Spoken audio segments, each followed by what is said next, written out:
Hola, buenos días. Mi nombre es Grangerita Campaña Millán, soy del grupo 01. Estudio la licenciatura de Criminalística y Ciencias Periciales y hoy les vengo a hablar sobre Luis Alfredo Garavito Cubillos. Es un asesino en serie pederasta.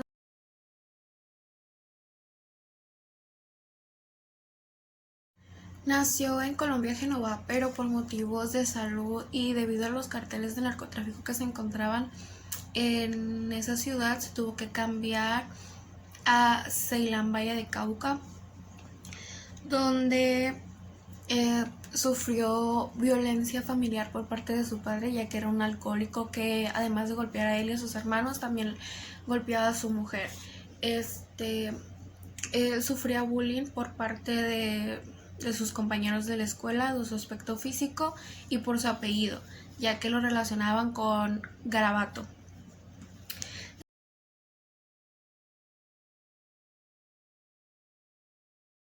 A los 12 años abusaron sexualmente de él una persona muy cercana a su familia, el mejor amigo de su padre, quien además de violarlo lo torturaba mordiendo su pene y sus glúteos.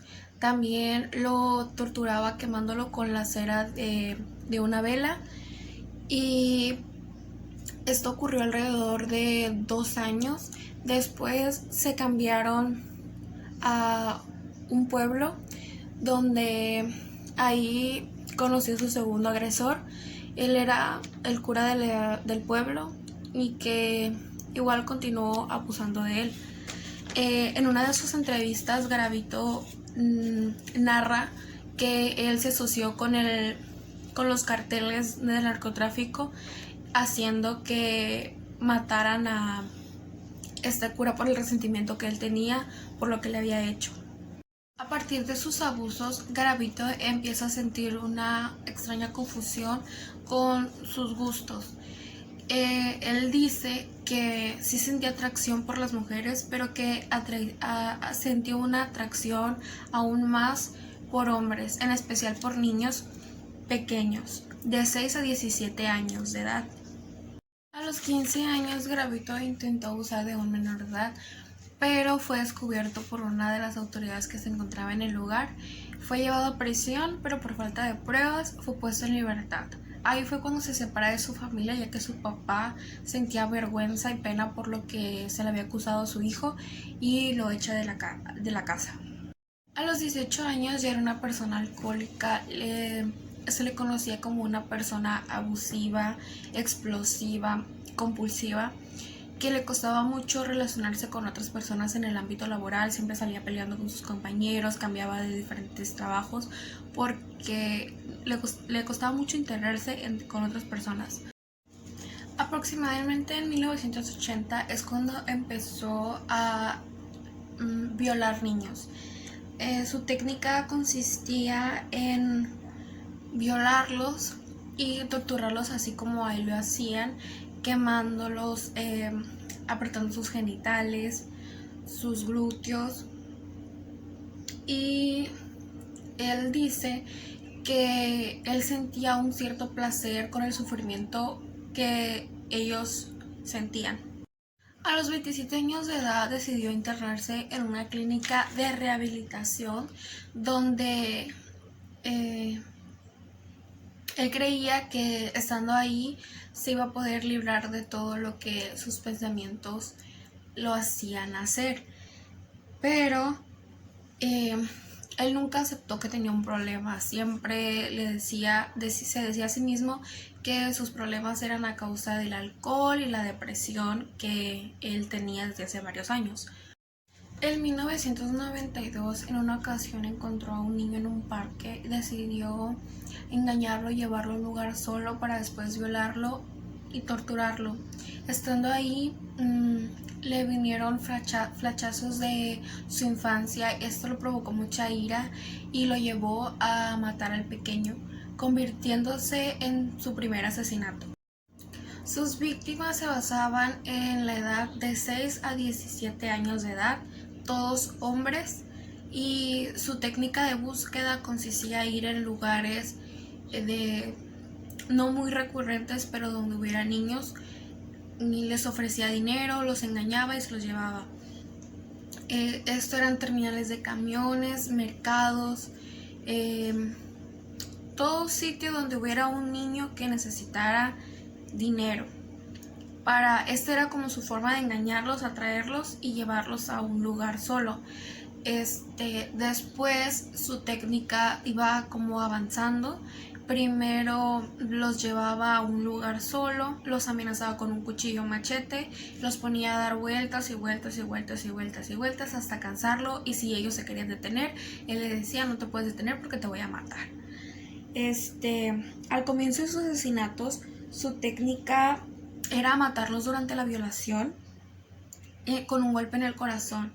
Pero después descubrió que eso no le causaba tanto placer como verlos agonizar y desangrarse. Entonces empezó a acuchillarlos en las costillas, quebrárselas. Pero todavía no los mataba, seguía violándolos, seguía jaloneándolos, rasgándolos, acuchillándolos hasta que se desangraran, y después los degollaba, cortaba sus genitales y los metía en su boca. En 1994 la desaparición de niños se hizo extrema, y conforme iba avanzando la búsqueda iban encontrando más y más cuerpos de niños, pero no hubo respuesta por parte de las autoridades respecto a quién era el autor o qué relación tenía un hecho con el otro. Simplemente se encontraron muchos cuerpos. En 1998 se encontraron 13 cuerpos de niños. Después de ese hallazgo se encontraron otros 13 cadáveres, y pues ahí es cuando las autoridades empiezan a alarmarse y se dan cuenta de que esto es algo extremo. Esto ya no son coincidencias, eso se debe de tratar de un grupo o una persona en específico. Instituciones como la ONU tomaron cartas en el asunto y ofrecieron su apoyo a Colombia para brindar una mayor investigación. Con el paso de las investigaciones se dieron cuenta de que todas las escenas encontradas tenían una cierta relación, y que esto confirmaba que se trataba de un grupo o una persona en específico. En las escenas del crimen siempre eran encontradas en lugares alejados de la sociedad, aisladas del pueblo, lugares solos donde no hubiera tanta recurrencia entre personas o carros o autobuses. Los cadáveres siempre tenían una soga al cuello y con evidencia de que habían sido torturados y que ya llevaban días, horas muertos en ese lugar. En todas las escenas del crimen se encontraban cigarros y botellas de alcohol de una marca en específica. El 3 de febrero de 1999, Luis Alfredo Garavito se queda dormido después de haber matado a un niño. En el lugar se inició un incendio por un cigarro. Luis Alfredo Garavito salió vivo de milagro, pero sufrió quemaduras de segundo y tercer grado en la espalda, el brazo y la pierna. En el lugar de los hechos se encontró el cadáver del niño totalmente calcinado, un par de zapatos y unos lentes. Los peritos forenses analizaron los zapatos y determinaron que la persona cojeaba de la pierna derecha y que usaba una talla de zapatos menor a la del tamaño del zapato. Con esto pudieron determinar la estatura, indicando que era una persona que medía de 1.63 a 1.67, mientras que los lentes ayudaron a determinar la edad de la persona, indicando que tenía alrededor de 40 a 45 años de edad. Basándose en esas características, se buscaron entre todas las carpetas de investigación con historial de asesinos y en serio violadores que cumplieran con esas características. Se encontraron alrededor de 5,000 personas que eran violadores, asesinos y pederastas. A como fueron pasando los filtros, quedaron solo 25 personas, entre ellas se encontraba Luis Alfredo Garavito. El investigador del caso recordó un caso donde en 1996, donde un niño fue asesinado con esas mismas características y que se había acusado a un hombre de haber sido el principal autor con el nombre de Luis Alfredo Garavito. Pero por falta de pruebas fue puesto en libertad. En diciembre de 1998 la fiscalía anunció que ya tenía el principal autor de todos estos crímenes, que correspondía al nombre de Pedro Ramírez, quien incumplía con todas las características que se estaban analizando, pero aún así él seguía diciendo que no era culpable de todo lo que lo acusaban. Mientras las acusaciones y la investigación se refería a Pedro Ramírez, 4 niños fueron encontrados muertos. Esto hizo sospechar a que el investigador tenía la razón y quería seguir la investigación con Luis Alfredo Garavito. Durante la investigación se pudo localizar el domicilio de una de las hermanas de Luis Alfredo Garavito, quien dijo que anteriormente Luis Alfredo había ido a su casa y le había dado una bolsa con unas pertenencias, pero que le dijo que no las abriera. La policía encontró fotografías y restos de periódico con las noticias donde salían los niños muertos y desaparecidos. En esa bolsa también se encontró el nombre de Graciela Zabaleta, una exnovia de Garavito, que al visitarla también tenía una maleta con pertenencias de Garavito. En ella se encontraron recortes de periódicos, Biblias y libros satánicos, cuchillos, sogas y lubricantes, y diversos boletos de viajes que coincidían con los lugares de las escenas del crimen. El 22 de abril de 1996 en Villavicencio se reportó un niño semidesnudo quien decía que había sido víctima de una persona quien intentó violarla. Afortunadamente en el lugar se encontraba otra persona quien lo ayudó a escapar y corrieron, mientras que el autor los perseguía con un cuchillo. Llegó un momento en el que ya no lo persiguieron y después llamaron a la policía, y la policía, al llevarlo a declarar, se encontró con un hombre que cojeaba de la pierna derecha, quien al instante al niño reconoció y dijo que él había sido su violador. Se lo llevaron preso y empezó su juicio. El hombre se presentó como Bonifacio Morela Ariscano, quien encajaba perfectamente con las características del perfil que buscaban. Se empezó a abrir un expediente y se dieron cuenta que al comparar ambas personas era Luis Alfredo Garavito. El 28 de octubre de 1999 la Fiscalía presentó una carpeta de investigación con 118 casos de niños, pero lo seguían llamando como Bonifacio. Él seguía diciendo que era Bonifacio. Cuando las autoridades le dijeron que ya sabían que era Luis Alfredo Garavito, él se sorprendió y se pidió un momento para ponerse a rezar. Después de rezar, rompió en llanto y confesó. Y dijo las siguientes palabras: yo les quiero pedir perdón por todo lo que hice y voy a confesar. Sí, yo los maté, y no solo los maté a ellos, maté a otros más. Como fueron investigando, él confesó 142 asesinatos. los cuales tenían anotados en una libreta con fechas y nombres de las víctimas. También ayudó a encontrar otros cuerpos de los que no tenían noción las autoridades. La cifra de crímenes iba en aumento en un total de 162, pero después de que se contabilizaron llegaron a 192. Después, en algunas entrevistas, él narra que fueron más de 200 asesinatos en 6 años y medio.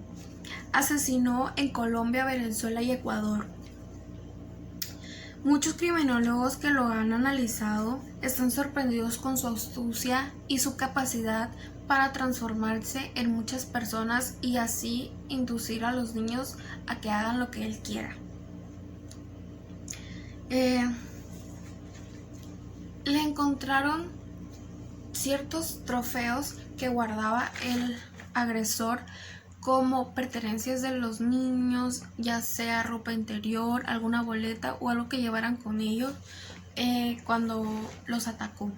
Garavito fue juzgado por las antiguas leyes de Colombia, quien la cadena sumó 1853 años de prisión, pero por dichas leyes no se podían sumar todas, así que solo se quedó con la pena con el delito más grave, que fue de 40 años de prisión.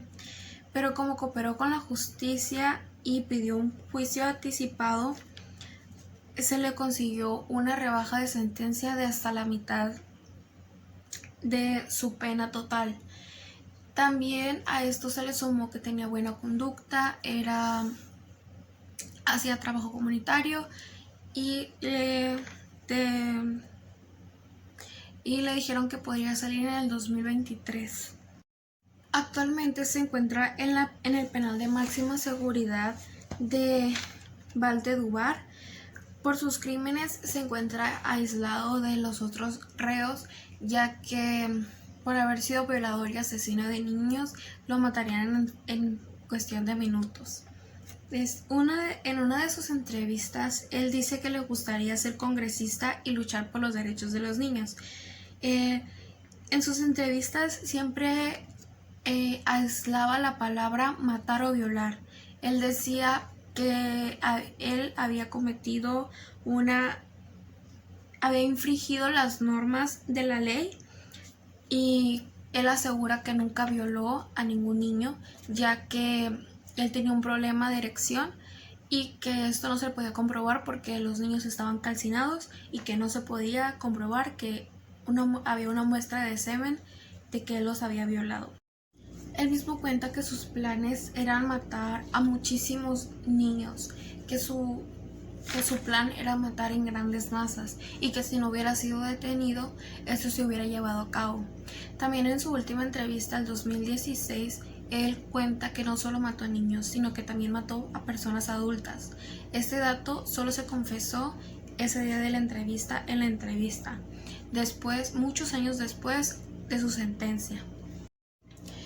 Él cuenta en una entrevista que él se sentía identificado por personajes como Hitler, que era un personaje con poder y dinero, y que él quería ser como él, era una inspiración para él, y que tuvo que recurrir a la magia negra, el satanismo, para tener dinero. Él dice que vendió su alma al diablo y que cuando él se hincó para pedirle al diablo que le diera poder, que le diera dinero, porque a él siempre le gustaba el dinero, él sintió que algo de adentro le dijo que se tenía que ir a matar personas, y que esa energía que él tenía era porque había vendido su alma al diablo y que por eso hacía lo que él hacía. También dice que él, para sentir un poco menos de culpa, iba a la iglesia a rezar, pero que después de salir de ahí iba y buscaba niños y los mataba, los violaba y los mataba. Actualmente él dice que ya está rehabilitado y que ya no es la persona que era antes, que gracias a que conoció a Dios, a que empezó a leer, se hizo una persona de bien y que él podría proporcionar datos para que las familiares de los niños que aún no son encontrados sean encontrados, que él sabe perfectamente dónde están, pero que lo único que les pide es algún tipo de beneficio. Que si él sale beneficiado de ahí, con gusto los podría ayudar para que su familia descanse. Y esto sería todo de mi parte. Muchas gracias por su atención.